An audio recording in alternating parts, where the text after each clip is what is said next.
আজকে আমি পাঠ করছি কবি কাজী নজরুল ইসলামের লেখা চৈতি হাওয়া কবিতার অংশবিশেষ। হারিয়ে গেছো অন্ধকারে, পাইনি খুঁজে আর, আজকে তোমার আমার মাঝে সপ্ত পারাবার। আজকে তোমার জন্মদিন, স্মরণ বেলায় নিদ্রাহীন, হাতড়ে ফিরি হারিয়ে যাওয়ার অকুল অন্ধকার। এই সে হেথাই হারিয়ে গেছো কুড়িয়ে পাওয়া হার।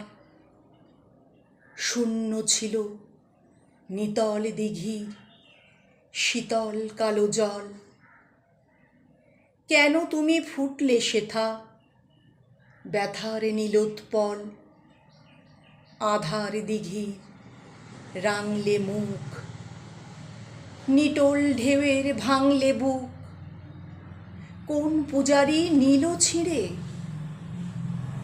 ছিন্ন তোমার দল। ঢেকেছে আজ কোন দেবতার কোন সে পাষাণতল।